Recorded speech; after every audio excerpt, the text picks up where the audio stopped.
Mari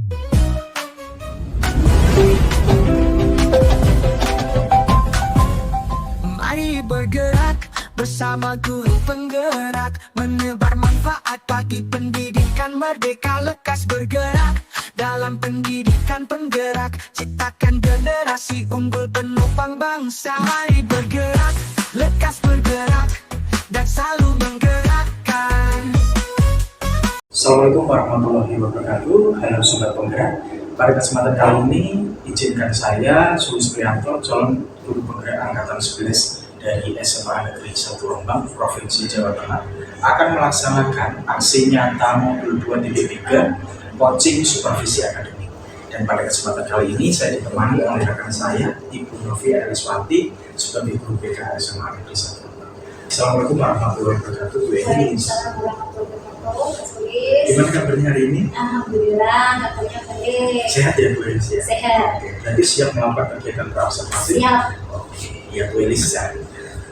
Sebelum kita melaksanakan kegiatan observasi, kita akan melakukan kegiatan praktik untuk Bu Elis, di mana tujuan dari proses kegiatan praobservasi ini adalah agar nanti Bu Elis dapat mengetahui dan mengevaluasi jalannya dalam proses kegiatan pembelajaran tersebut, sehingga di dalam prosesnya nanti bisa berjalan dengan maksimal, dan diharapkan nanti Bu Elis akan lebih percaya diri lagi dan lebih bersemangat lagi untuk bisa memberikan yang terbaik untuk peserta didik. Ya. Oke Bu, sebelum nanti melakukan kegiatan observasi, ini ada beberapa pertanyaan terlebih dahulu yang akan saya ajukan kepada Ibu. Apakah Ibu bersedia? Kira-kira Bu, tujuan pembelajaran apa yang nanti akan Ibu capai selama proses kegiatan pembelajaran? Hari ini saya ingin melaksanakan kegiatan edukasi anak. Adapun topiknya yaitu tentang pentingnya meningkatkan motivasi belajar. Tujuan yang ingin saya capai tentunya agar nanti peserta didik dapat meningkatkan motivasi belajarnya. Untuk capaian lain-lainnya, agar nanti peserta didik juga dapat menjadi pembelajar yang sepanjang hayat. Berarti untuk tujuan pembelajaran Ibu yang nanti akan Ibu angkat adalah peserta didik dapat memotivasi dirinya di dalam proses kegiatan pembelajaran sehingga menjadi peserta didik sepanjang hayat. Ibu, kira-kira nanti sebelum pelaksanaan kegiatan pembelajaran, apakah Ibu terlebih dahulu ada asesmen terlebih dahulu dalam proses kegiatan pembelajaran? Iya, tentunya ada Pak ya. Untuk asesmen awalnya itu saya mengambil dari hasil analisis AKPD ya, angket ketua peserta didik. Nah itu saya kan dari hasil angket tersebut di profil kelas itu dari 4 aspek bidang pembinaan itu ada kategori yang tinggi di bidang belajar. Jadi makanya itu saya ngambil untuk layanan bimbingan sifatnya itu kaitannya dengan belajar. Berarti dari aspek bidang belajar ada kategori yang berarti ada kecenderungan dari peserta didik itu yang mengalami kendala atau permasalahan dalam motivasi belajar. Iya, salah satunya itu. Dan juga ada yang itu Pak Sis, kecenderungan peserta didik menghindar dalam mengerjakan tugas. Selain itu juga kecenderungan seperti itu hanya belajar ketika saat ada ulangan atau tes saja seperti itu. Berarti memang kesadaran terkait mengenai apa ya istilahnya keinginan dalam proses kegiatan pembelajaran itu kurang ya, motivasinya sangat kurang sekali. Nah Ibu, nanti dalam proses kegiatan pembelajaran, apakah itu nanti ada pemetaan terlebih dahulu terkait mengenai profil belajar ini? Ada Pak. Ya, jadi saya memetakan tentang profil peserta didik itu gaya belajar. Jadi sebelum saya memberikan materi ini, sebelumnya itu saya sudah memberikan materi tentang gaya belajar. Jadi sudah Ibu mengatakan peserta didiknya berdasarkan gaya belajarnya semacam itu ya. Nanti ada yang visual, tapi nggak bisa mengingat baik Bu. Kira-kira nanti untuk area pengembangan apa yang Ibu capai dalam proses kegiatan? Area pengembangannya yaitu lebih untuk ke peserta didik nanti dapat motivasi belajarnya. Nah, selain itu nanti peserta didik juga dapat menentukan strategi atau cara meningkatkan motivasi belajar versi kelompoknya masing-masing. Jadi nanti ada perkembangan yang nanti Ibu capai dalam proses kegiatan, peserta didik itu dapat termotivasi dalam proses kegiatan pembelajaran, sehingga mereka dapat mencari atau melakukan strategi apa dan menyelesaikan persoalan tersebut semacam itu, sehingga siswa dapat termotivasi dalam proses kegiatan pembelajaran. Itu kira-kira motif pembelajaran seperti apa yang Untuk kesempatan hari ini saya mengambil model pembelajaran PPL, modul physical learning. Tujuannya di sini nanti saya ingin peserta didik nanti ada kegiatan diskusi di kelompoknya, bisa dididik masing-masing.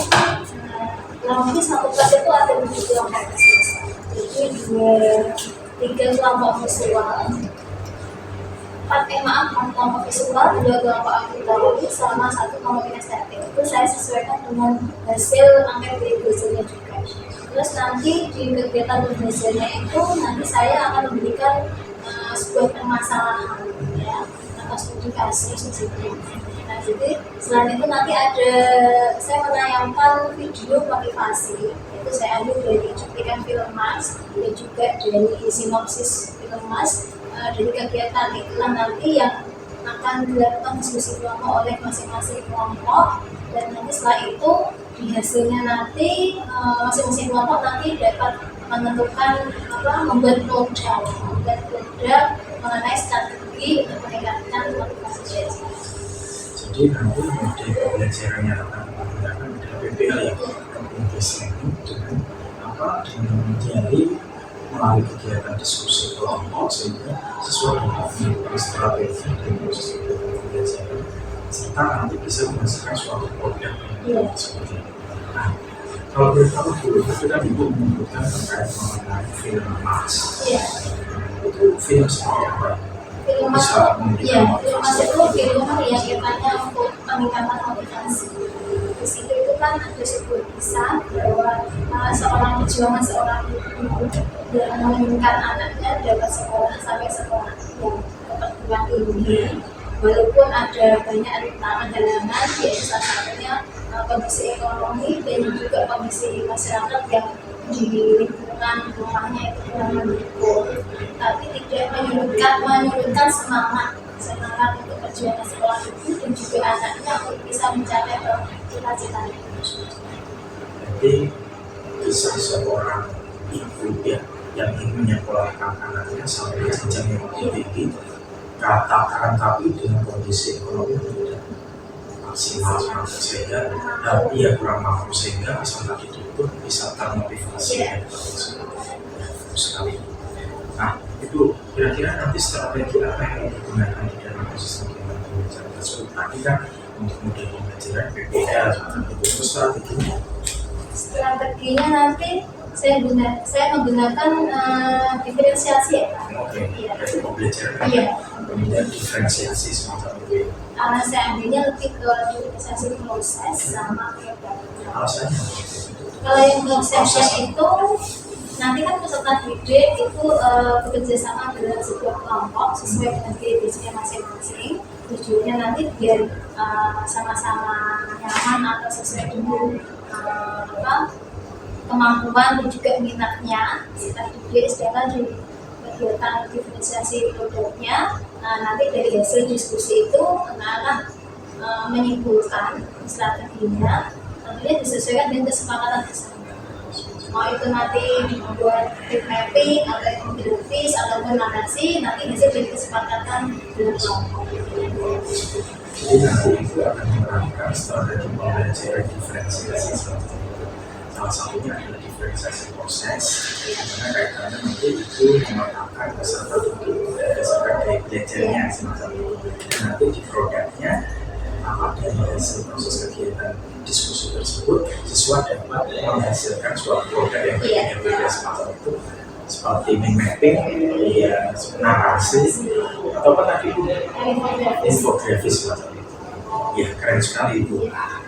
Kira-kira itu nanti untuk selama proses kegiatan pembelajaran, penilaian atau evaluasi pembelajaran yang Ibu terapkan seperti apa?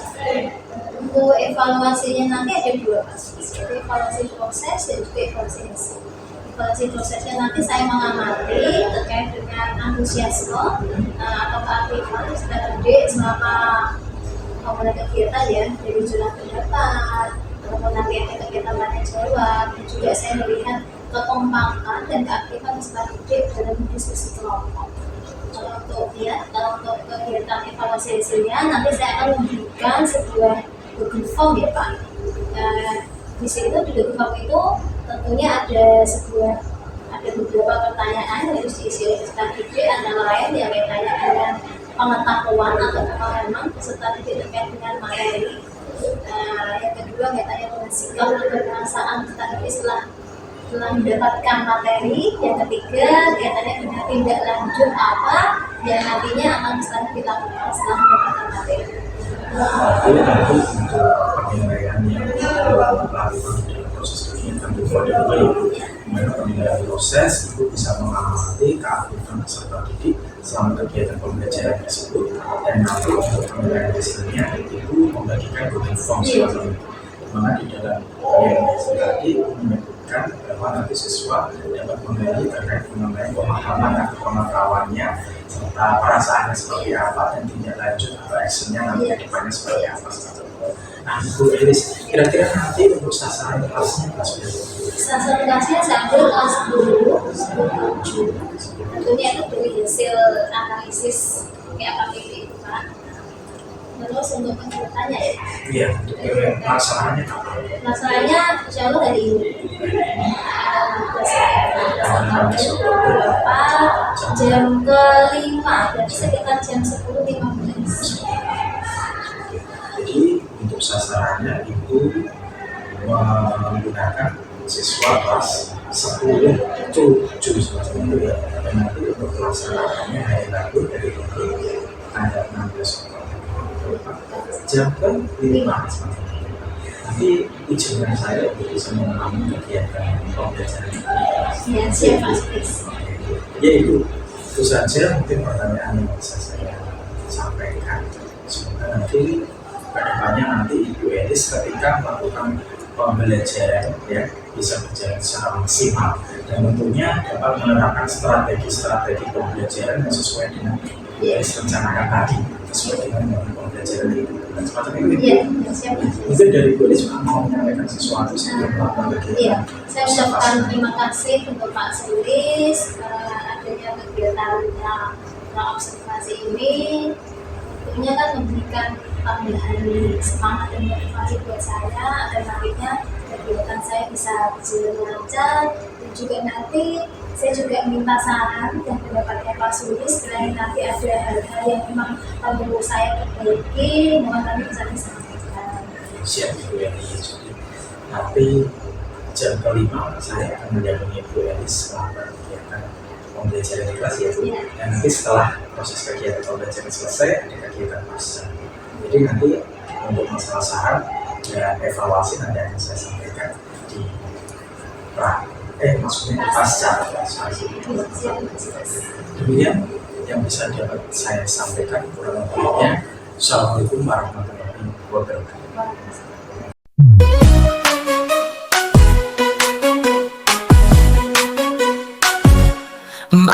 Assalamualaikum warahmatullahi wabarakatuh. Pada kesempatan kali ini saya akan melaksanakan observasi kegiatan proses pembelajaran yang akan dilakukan oleh rekan saya, Ibu Novia Iswati.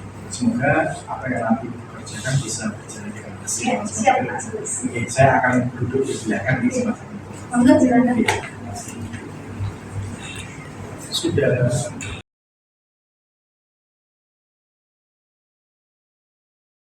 Assalamualaikum warahmatullahi wabarakatuh. Waalaikumsalam warahmatullahi wabarakatuh. Oke, selamat pagi semuanya. Pagi, luar biasa, tetap semangat, Hari ini bagaimana kabar kalian? baik. Oke, sehat? Sebelum kita mulai kegiatan, marilah kita berdoa terlebih dahulu. Ketua kelas silahkan dipimpin. Doa mulai.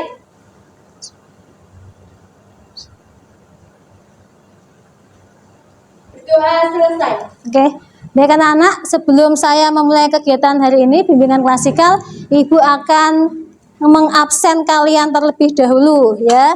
Hari ini ada yang tidak masuk? Masuk semua, alhamdulillah. Kesempatan hari ini Ibu akan melaksanakan kegiatan bimbingan klasikal. Yang pentingnya meningkatkan motivasi belajar. Oke. Adapun tujuannya, nah, yaitu peserta didik dapat menguraikan pengertian fungsi macam-macam dan manfaat motivasi belajar. Lalu peserta didik dapat menganalisis perilaku yang menunjukkan motivasi belajar. Yang ketiga, peserta didik dapat merumuskan faktor yang dapat mempengaruhi motivasi belajar. Sedangkan yang terakhir, yang keempat, peserta didik dapat menentukan strategi atau langkah-langkah untuk meningkatkan motivasi belajar. Selanjutnya, Ibu mau mengingatkan terkait dengan kontrak layanan bimbingan klasikal. Ada lima kesepakatan layanan. Yang pertama yaitu bersikap sopan dan santun. Yang kedua, menghormati guru saat berbicara atau menjelaskan di depan kelas. Dan yang ketiga, tidak diperkenankan untuk menggunakan HP kecuali seizin guru. Yang keempat adalah partisipasi aktif dari peserta didik selama kegiatan layanan. Terus yang kelima, hargai perbedaan pendapat. Oke, nanti kita akan melaksanakan kegiatan bimbingan klasikal kurang lebih selama 1 jam pelajaran. Untuk langkah-langkahnya, saya akan memberikan suatu materi. Saya kemas dalam sebuah PPT. Tugas kalian yaitu mengamati. Terus lanjut, ada sebuah studi kasus masalah tentang motivasi belajar. Nanti kalian analisis. Kemudian saya akan meminta kalian untuk membentuk kelompok. Oke, kelompoknya sesuai dengan gaya belajar kalian masing-masing. Lanjut, habis itu nanti saya akan menampilkan sebuah cuplikan film motivasi belajar. Nah, itu nanti yang akan kalian diskusikan dengan kelompok kalian masing-masing. Lanjut, setelah kalian membuat LKPD, hasil karya kalian, nanti saya minta perwakilan dari beberapa kelompok, mungkin 1 atau 2 untuk presentasi ke depan kelas. Belum kita mulai kegiatan, Ibu ingin mengajak kalian untuk ice breaking terlebih dahulu. Nah, ini dia. Oke. Namanya tepuk pagi, siang, malam. Kalau saya bilang pagi, berarti nanti kalian tepuk 1 kali. Kalau saya bilang siang, kalian tepuknya 2 kali. Kalau saya bilang malam, kalian tepuknya setengah, tidak nempel. Oke? Siang, malam, pagi, malam. Oke, coba sekali lagi. Pagi, siang, malam, siang, pagi. Oke, tepuk tangan untuk kita semua. Oke? Sudah siap untuk melaksanakan kegiatan bimbingan klasikal? Sudah. Oke, silakan disimak ke depan semua ya. Nah, kalian saat ini berada di kelas 10, betul ya? Nah, tentunya saat kalian masuk menjadi siswa baru di sekolah ini, tentu ada sebuah kebanggaan. Bangga nggak kalian masuk ke sini? Nah, bangga. SMA berarti orientasi kalian ingin kemana? Ingin kuliah, ingin melanjutkan studi lanjut, ya gitu ya. Nah, berarti untuk mencapai itu tentunya nanti kalian butuh namanya perjuangan atau apa? Usaha. Dan dalam perjuangan itu tentunya kalian akan menghadapi yang namanya tantangan. Betul tidak? Nah, untuk mencapai tujuan kalian, mencapai cita-cita kalian, diterima di universitas yang menjadi harapan kalian, kalian butuh yang namanya semangat atau motivasi. Bisa dipahami? Bisa.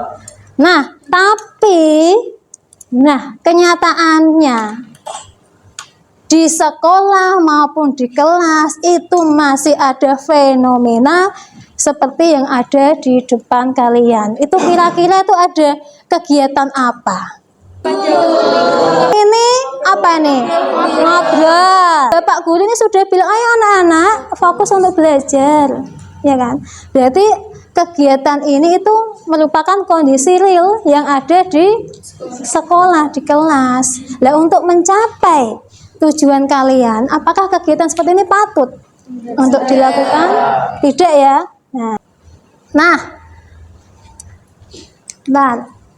untuk mencapai tantangan ini, untuk bisa menjawab tantangan ini, berarti kalian harus tahu apa sih motivasi belajar. Nah, motivasi belajar itu ada berapa kata? Dua kata. Apa? Motivasi Dan belajar. Nah, motivasi itu apa? Ada yang mau memberikan pendapatnya?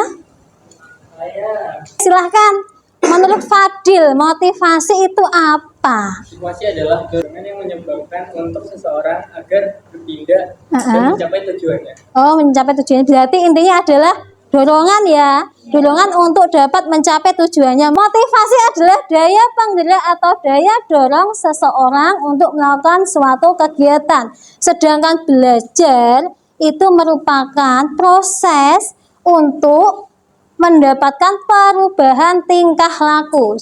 Motivasi belajar ini apa?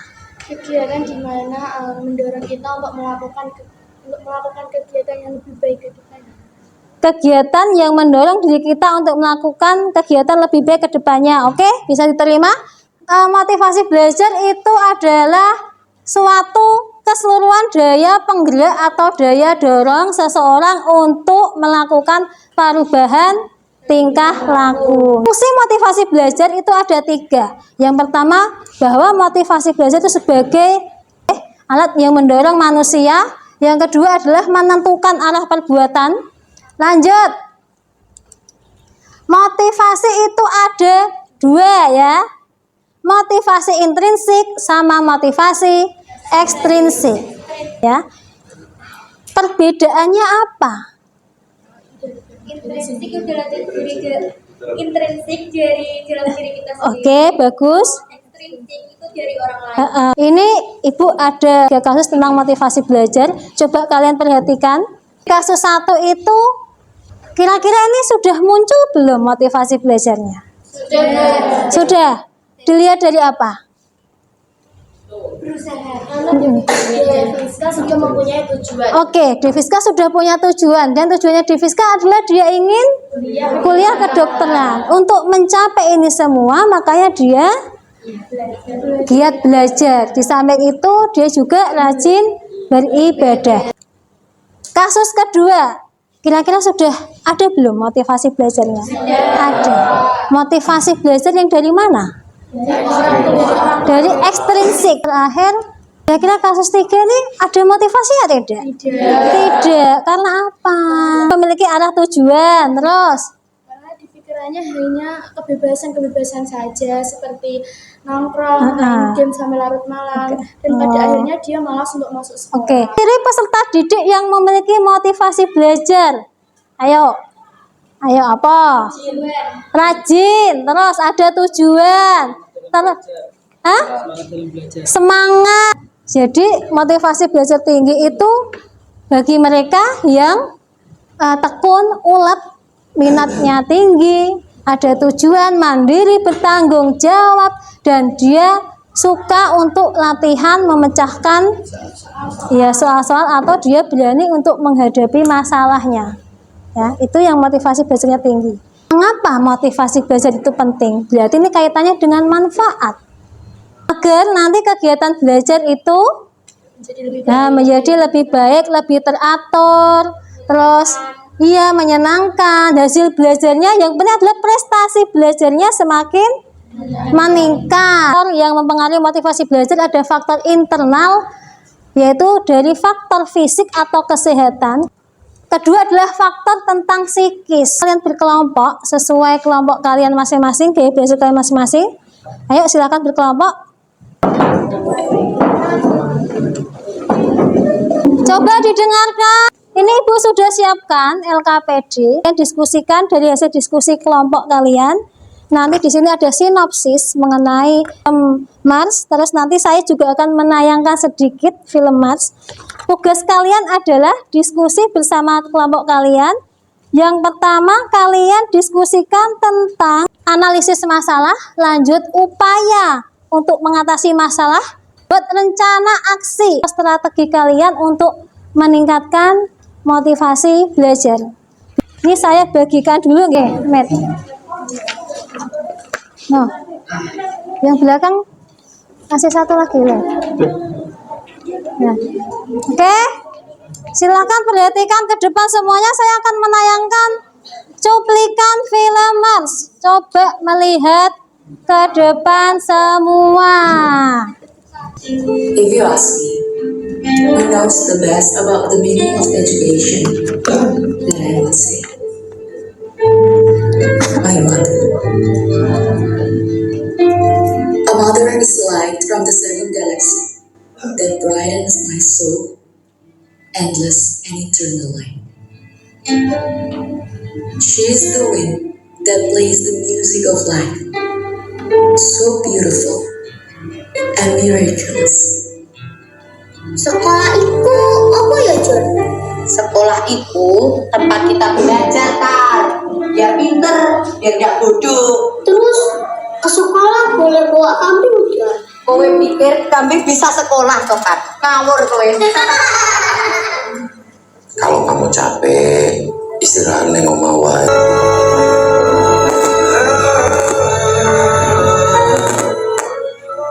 Oke, sudah dilihat ya filmnya ya. Gimana kira-kira perasaan kalian setelah melihat film itu? Sedih ya, menyedihkan nggih. Nah, oke, silakan saya kasih waktu untuk 10 menit lah kurang lebih. Silakan kalian diskusikan dengan kelompok kalian, kerjakan LKPD. Jika nanti sekiranya ada yang belum dipahami, bisa ditanyakan. Tinggal dibagi, yaitu untuk strategi, yang ini untuk ini sinopsis ini. Nah, sinopsis ini kan kalian cek analisis masalah, apa ada masalah apa di sini. Terus lanjut upaya penyelesaian masalahnya apa yang dilakukan oleh Tupon sama siapa ini Sekar. Nah, pesan moralnya apa menurut kalian? Ada pesan apa ini yang bisa kalian ambil? Buat suasana belajar. Ini benar kan strateginya. Ya, oke. Ya. Gimana? Kan kelompok auditori. Pemahaman gaya belajar. Gaya belajar kita boleh need mapping, boleh infografis, bisa gambar boleh, tulisan nggak apa-apa. Terserah. Ayo semangat. Boleh silakan, boleh pakai narasi, mungkin ada dikasih gambar. Terserah. Hasil yang dari nomor 1 yaitu analisis masalah yang Sekar ingin bersekolah namun terhalang oleh dukungan ekonomi dan jarak rumah. Yang lain coba didengarkan temannya, dihargai temannya. Yang B, pesan moralnya adalah tetap semangat dan tidak putus asa dalam mencari ilmu walaupun terhalang oleh ekonomi dan dukungan. Upaya penyelesaiannya, jadi dia tetap semangat sekolah dan rajin tanpa mendengarkan omongan sekitar lah, kayak omongan orang lain yang negatif kan ada tuh ya. Iya. Ketawain pas mau kuliah. Mau kuliah itu kan ketawain kan. Nah, habis itu kita ke nomor 2. Strategi berarti ya. Strategi untuk meningkatkan motivasi Motivasi belajar. Oke. Jadi yang saya satu itu kayak membuat target belajar. Yang kedua memberikan hadiah atau reward kepada diri sendiri ketika mendapatkan nilai yang memuaskan. Terakhir, memiliki tujuan hidup. Mungkin itu sekian saja ya dari penjelasan saya. Saya undur diri, saya Hanuti Putra Aryawan dari kelompok 2 visual. Assalamualaikum warahmatullahi wabarakatuh. Oke, kasih tepuk tangan untuk kelompok 2. Ini saya evaluasi dulu nggih. Dari kelompok 2 coba di sini dulu. Tadi untuk analisis kasusnya sudah bagus sekali bahwa Sekar ini terhalang dari ekonomi keluarga yang tidak mampu, tetapi dia punya tekad untuk tetap terus belajar sampai dia menyelesaikan kuliahnya. Betul ya, seperti itu nggih. Jadi pesan moralnya ini kelompok 2 mengatakan bahwa kita harus tetap semangat. Jangan putus asa. Omongan dari luar itu jadikanlah sebuah motivasi. Sekar juga hampir tidak diterima di sekolahnya karena belum cukup umur. Upaya penyelesaian masalah. Sekar berusaha untuk membanggakan orang tuanya dengan cara melanjutkan sekolah yang lebih tinggi supaya tidak seperti ibunya yang buta huruf. Pesan moral. Walaupun sudah diremehkan, kita harus bisa membuktikannya. Adapun strategi belajar yaitu 1. Memperjelas tujuan. Terus yang kedua yaitu mencari tahu bidang. Kurang keras ya, ayo tambah powernya. Yang ketiga membuat suasana belajar yang menarik. Terus ada yaitu mendapat dorongan. Ada yang intrinsik dan ekstrinsik seperti yang dikatakan Sofi. Ya. Sudah? Ya. Berarti dari kelompok 7 ya. Kelompok 7 ini mengatakan bahwa strateginya harus mempunyai tujuan yang jelas, terus mencari tahu bidang yang disukai, berarti kaitannya dengan cita-cita. Lalu harus ada dorongan, ya, dorongan dari dalam sama dari luar. Terus buat suasana belajar yang menarik. Yang menarik ini seperti apa? Yang menarik seperti kayak kan menulis, nah itu kasih gambar-gambar. Oh gitu, berarti disesuaikan dengan gaya belajar. Oke, tadi kelompok 7 ini sudah cukup baik sekali untuk kelompok 7. Oke, beri tepuk tangan dong untuk kelompok 7. Terus kelompok lain ada yang mau ditanyakan? Ayo, atau ngasih tanggapan? Oke, mau tanya? Oke. Menurut pendapat kamu, mengapa sangat sulit mempelajari tinggal atau pelajaran yang Jadi pertanyaannya apa? Mengapa tidak ada minat belajar ketika kita belajar sesuatu yang tidak disukai? Ya, menurut pendapat kelompok 7 harus bagaimana? Karena saya juga kadang-kadang tidak ada minat yang sangat mendalam di pelajaran. Dan juga untuk memilih sekolah lanjutan saya akan memilih pelajaran yang saya sukai. Berarti intinya adalah kalian harus menetapkan tujuan dulu ya, maksudnya gitu ya, menyesuaikan dengan tujuan yang dicapai. Oke, itu juga boleh. Jadi perlu diingat bahwa kegiatan belajar itu tidak hanya kaitannya dengan daya pikir, tetapi ketika kalian belajar itu kalian akan memunculkan sebuah emosi atau perasaan. Betul tidak? Ketika kita saya suka sama pelajaran ini, tentu kalian akan senang kan menjalani hal itu. Berarti pada intinya adalah kita seimbangkan antara pikiran dan juga perasaan kita. Kita sesuaikan dengan tujuan kita. Tujuan kita belajar itu untuk apa? Iya kan? Nah, untuk mencapai perubahan tingkah laku. Nah, untuk mencapai tujuan cita-cita. Seperti itu ya. Bisa dipahami? Oke, tepuk tangan untuk kelompok 7, tepuk tangan untuk kita semua. Terus tugasnya silakan ditempel di sebelah sana. Silakan ditempel. Sampai dia dikumpulkan.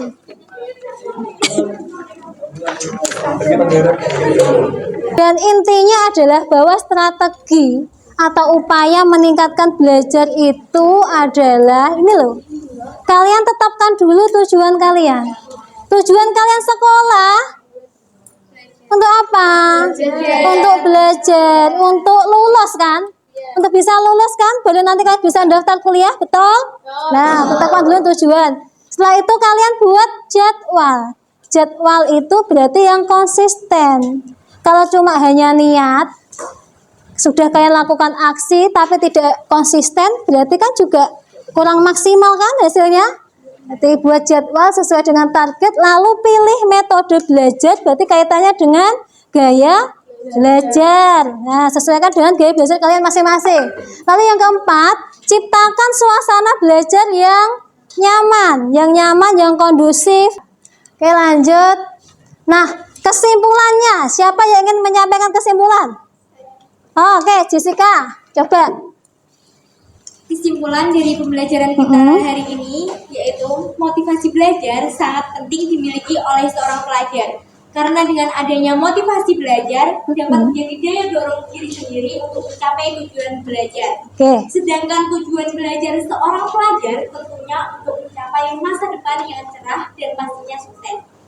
Yang kedua yaitu menumbuhkan motivasi belajar harus dimulai dari diri kita sendiri. Tetapkan target belajar yang ingin dicapai dan temukan lingkungan belajar yang positif. Oke, apa yang disebutkan Jessica sepakat tidak? Sepakat ya? Berarti saat ini sudahkah tumbuh keinginan kalian untuk meningkatkan motivasi belajar? Hah? Lumayan. Terus yang lain sudah ada keinginan untuk meningkatkan motivasi belajar? Sudah ya? Berarti silakan tinggal nanti kalian aksi ya. Aksi nyatanya seperti apa? Oke, jadi ini loh. Nah, jadi otak manusia itu sebenarnya kayak komputer. Ya, kita bisa memprogram otak kita untuk melakukan sesuatu, untuk mencapai suatu tujuan. Kalau kita ada motivasi yang tinggi, otomatis kita akan tergerak untuk mencapai tujuan itu lebih keras lagi. Oke, itu yang pertama. Terus yang kedua, cara menumbuhkan motivasi belajar tentunya itu berasal dari dalam diri sendiri. Kalau kamu sudah punya kebiasaan belajar yang baik, kamu tidak akan pernah mudah terpengaruh. Ini ada sebuah penguatan. Menurut Mahatma Gandhi, hiduplah seolah-olah Anda itu akan mati besok. Belajarlah seolah-olah Anda akan hidup selamanya. Ini berarti artinya apa? Jalanilah hidup kalian dengan penuh semangat, kerja keras dan kerja cerdas. Jangan sia-siakan hidup kalian dengan hal yang tidak bermanfaat. Terus yang kedua adalah pendidikan adalah senjata paling ampuh untuk mengubah dunia. Nelson Mandela. Artinya apa? Melalui pendidikan itu yang bisa mengubah nasib seseorang. Contohnya tadi di film Sekar, ya kan? Dia sangat ingin sekali untuk melanjutkan kuliah. Dia tidak putus asa dan akhirnya apa? Terwujudkan cita-citanya sampai ke luar negeri. Nah, dan pendidikan itu pula yang bisa mengubah dunia menjadi lebih maju jika rakyatnya itu berpendidikan tinggi. Coba tak tanya, kira-kira lulus SMA mau kemana? Alah, kurang semangat jawabnya. Mau kemana? Lulus kuliah. Berarti kelas 10-7 semuanya ingin kuliah. Oke. Berarti harus meningkatkan motivasi belajar. Nah, terus untuk refleksinya nanti Ibu sudah kirim di WA grup ya. Silakan nanti kalian isi lewat Google Form. Nah ini saya ucapkan terima kasih sekali atas partisipasi harian kali ini. Kalian sudah sangat semangat sekali. Sudah sangat aktif. Semoga apa yang kita belajar hari ini bisa memberikan manfaat untuk kita semua. Nah, ini ada sedikit pantun nih ya. Nanti bilang cakep gitu ya. Boleh ya? Oke. Nah, pergi ke sekolah menggendong tas. Tas berisi bolpen dan buku. Nah, jadilah generasi muda penerus bangsa yang cerdas, taati aturan sekolah, dan rajin menuntut ilmu. Saya ucapkan terima kasih. Saya akhiri. Silakan berdoa terlebih dahulu ya. Berdoa mulai.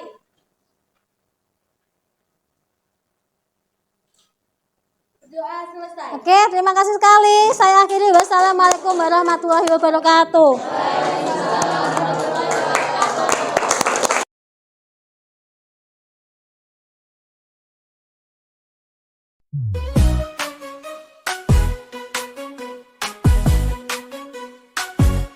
Mari bergerak.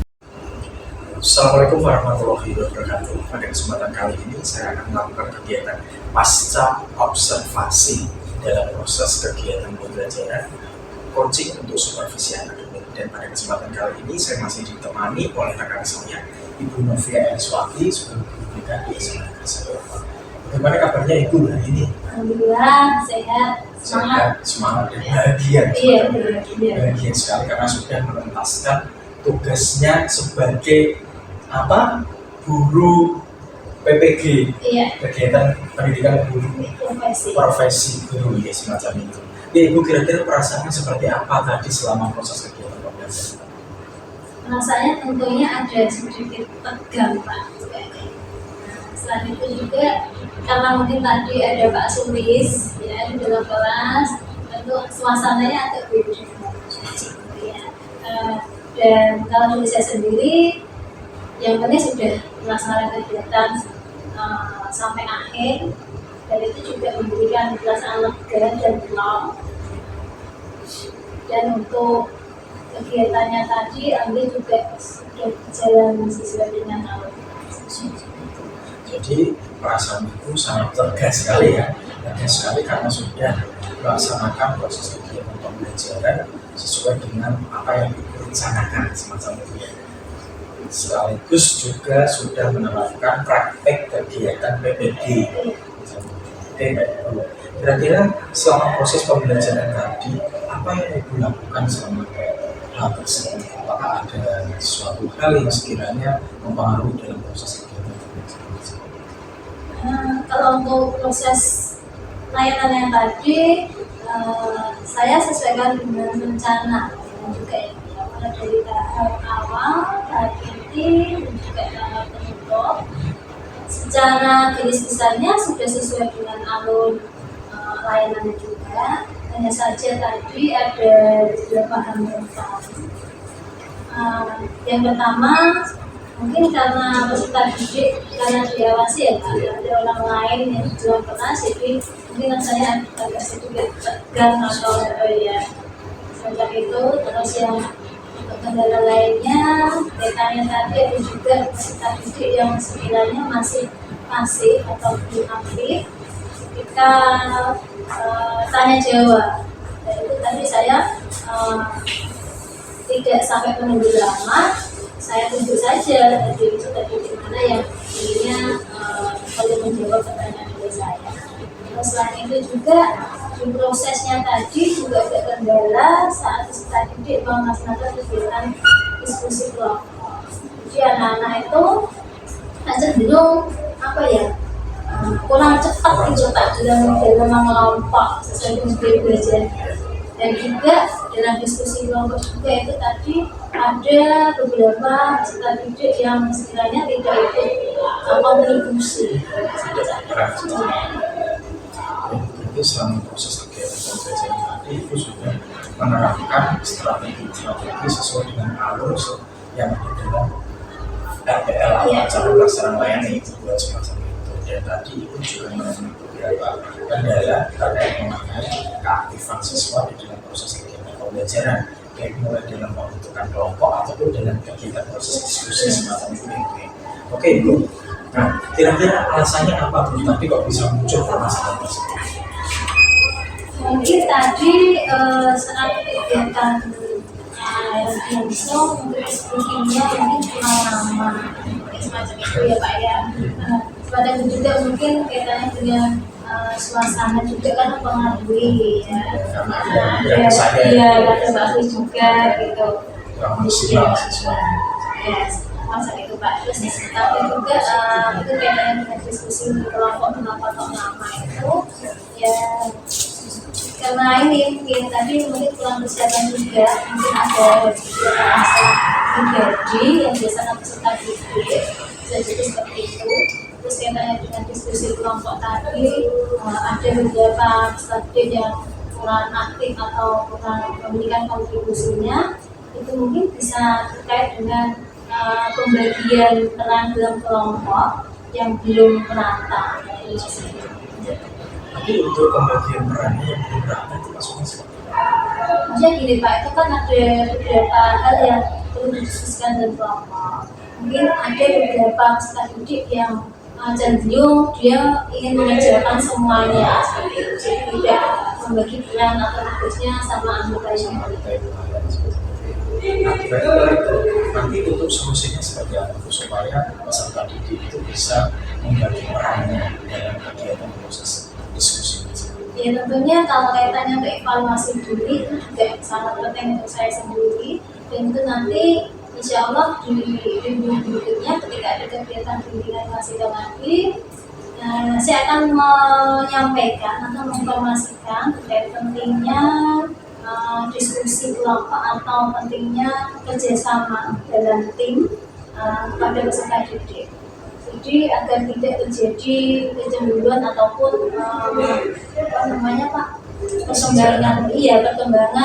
kesenjangan sosial emosional antar peserta didik. Nanti selain saya memberikan informasi atau sosialisasi terkait akan pentingnya kerjasama, saya juga nanti insya Allah akan menambah kegiatan layanan konseling kelompok ya, bagi anak-anak tapi sekiranya mungkin kurang aktif atau dia kurang pede dalam memberikan pendapat. Jadi nanti alternatif yang nanti akan dilakukan salah satunya adalah tentang memberikan penjelasan mengenai peran dalam kegiatan seperti apa, dan tidak lanjut ke depannya kalau memang masih melakukan hal yang sama, mungkin itu nanti bisa melaksanakan kegiatan konseling. Kira-kira ada cara lain nggak untuk bisa selain dari penjelasan tersebut sama konseling kelompok dalam upaya untuk mengatasi persoalan anak ketika tidak aktif dalam proses kegiatan pendidikan?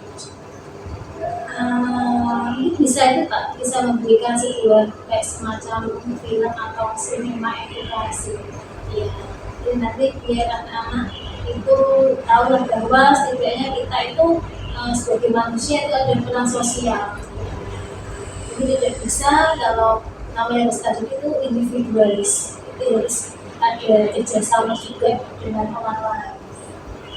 Jadi nanti itu menerapkan apa istilahnya merayakan sinema edukasi semacam itu ya, dalam istilahnya untuk bisa mengambil peserta didik supaya bisa lebih maksimal di dalam proses kegiatan pendidikan. Ya itu kira-kira rencananya kapan untuk bisa menerapkan proses? Rencananya otomatis ya segera ya.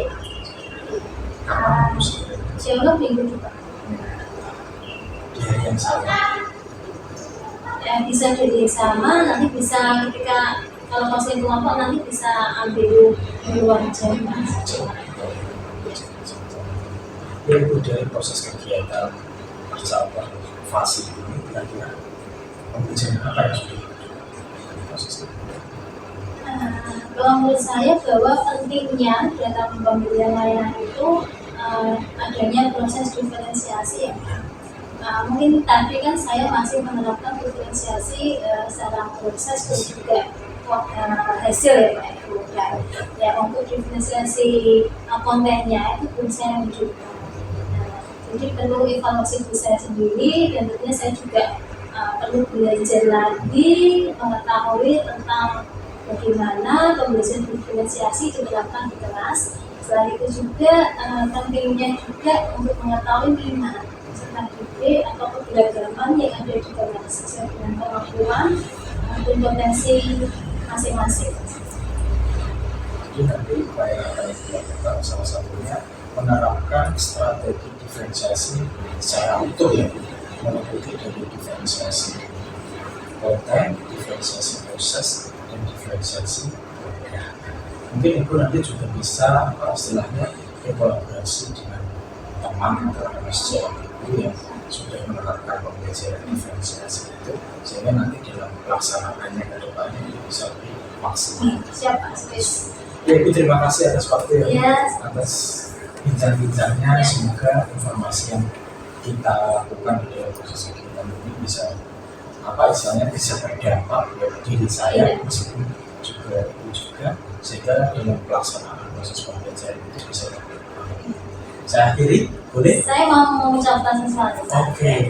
Jadi saya ucapkan terima kasih kepada Pak Sulis karena dari hasil observasi tadi memberikan gambaran dan juga pengetahuan waktu saya, tentunya dalam pengembangan diri saya untuk lebih mengevaluasi diri dalam hal pemberian pembelajaran, layanan, bimbingan dan konseling di kelas maupun kaitannya dengan konseling itu juga. Nanti agar saya kedepannya tetap memberikan layanan yang berpihak kepada siswa, dan dengan nanti juga akan mempengaruhi dampak kaitannya dengan kesejahteraan sosial emosional siswa. Nah, terus kaitannya dengan sarannya Pak Sis tadi dalam pemberian layanan itu bisa ada diferensiasi. Nah, ini memberikan semangat untuk saya Pak agar lebih berkembang lagi, agar lebih bisa belajar secara maksimal dan juga berkolaborasi dengan rekan yang lain ataupun nanti bisa berkolaborasi dengan tim Pak. Oke, Ibu, semoga kegiatan bisa sukses untuk kedepannya. Saya ucapkan terima kasih. Saya akhiri. Wassalamualaikum warahmatullahi wabarakatuh. Bersama guru penggerak, menebar manfaat bagi pendidikan merdeka, lekas bergerak dalam pendidikan penggerak, ciptakan generasi unggul penopang bangsa. Mari bergerak, lekas bergerak, dan selalu menggerak.